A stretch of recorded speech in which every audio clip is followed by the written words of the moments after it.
watching The 7 from WATE 6 on your side. Good evening, I'm Bo Williams, and welcome to The 7. Let's get a look at the big 7 stories right now. Topping the list for us tonight, thousands of jobs coming to Monroe County as Red Stag Fulfillment builds its new location in Sweetwater.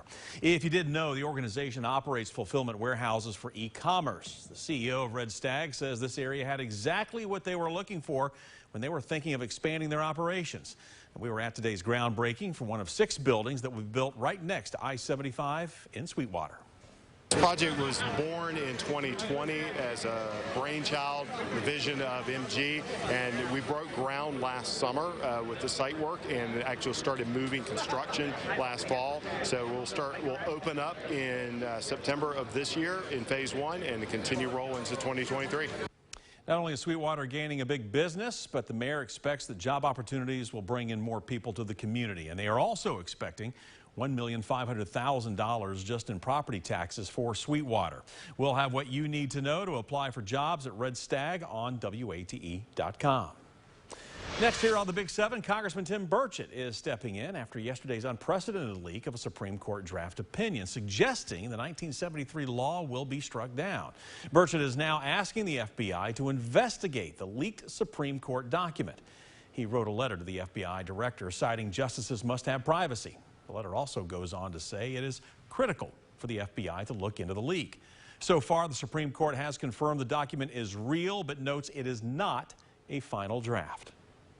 Next on our list, one of the charges against the Knoxville activist formerly known as David Hayes has now been dismissed. We showed you some of this video back in January. The activist, who now goes by Nzinga Amani, was arrested at the City County building on an outstanding warrant with deputies carrying Amani away. At the time, Amani faced 3 charges related to protesting at public meetings, including assault on a first responder, obstruction, and inciting a riot. That last charge, by the way, inciting a riot, was dismissed today. The other 2 charges, we have learned, have now been bound over to a grand jury. We'll, of course, let you know what happens next with this case. Next on the Big 7, a man has now been charged with second-degree murder in connection with an overdose death here in Knox County. According to court records, Byral Stair is accused of providing fentanyl to a woman named Whitney Dotson. Dotson died of an overdose last September. A grand jury indicted Stair at the end of March. In addition to being charged in Dotson's death, he is facing a separate charge related to distributing meth. We should note the Knox County District Attorney's Office says 155 people have now died from a suspected drug overdose so far this year in Knox County. Last year, nearly 500 people are thought to have died from a drug overdose. That number, 383, by the way, in 2020. Our next Big 7 story for you right now is actually 2 crimes to report. First, a Knoxville man has been convicted of raping a child. According to court documents, a jury convicting Carl Chesney on several charges, including rape of a child and sexual activity involving a minor.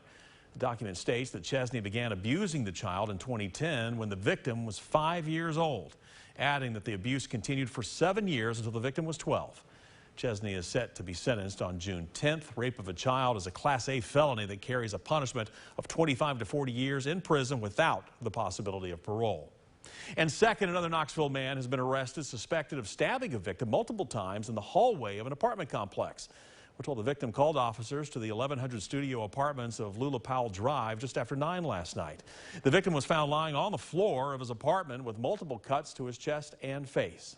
The victim's description and security footage showing the attack led officers to arrest 59-year-old Jeffrey Kindred, who they found just down the street from the apartment complex. Blood, by the way, covering his arms and pants. Kindred was also found with a glass pipe and roughly a gram of meth. He faces charges of aggravated assault and drug possession. Next on the Big 7, today was designation day for Knox County Schools. The district is now a Ford Next Generation Learning Community. This means 9th graders in Knox County's 7 Trailblazer schools will now start the school year in freshman academies. Those are smaller learning communities within the grade level focused on certain career or technical goals. We're told there will be a bigger emphasis on aptitude testing and career exploration. There will also be regular seminars where local businesses will help students learn about opportunities for their future. And finally on our list tonight, as the war in Eastern Europe continues, we've seen Ukrainians flee that country for safety, some of them coming right here to Knoxville. That means a new home, new culture, and of course a new language. One Knoxville nonprofit is helping to make the transition a little bit easier. We visited the Center for English today to get a firsthand look at how they are helping Ukrainians adapt and thrive. The nonprofit organization puts on classes like this 4 days a week, teaching English to adults at 7 different levels. We start at 0, those that come in with absolutely no English whatsoever, and we continue through advanced. We make sure they know their address and their phone number for emergency purposes. They need to know, of course, their alphabet numbers and things like that, especially by body parts and things that are going to be important to them as far as their health and the health of their children. The Center for English is volunteer-based. If you're interested, by the way, in learning more, donating, or serving, we have a link to the website for you in our Need to Know section of WATE.com. We should note, if you'd like to help Ukrainian refugees currently living in Poland, there's an opportunity this weekend. Saturday, May 7th, there will be a free benefit concert at the A.K. Bissell Park Amphitheater in Oak Ridge. It runs from 4:30 to 9 o'clock. The night is filled with live music, dance, and anyone who shows up will get free ice cream thanks to Razzleberry's Ice Cream Lab. You're just asked to give donations to United Way, helping with relief efforts in Ukraine.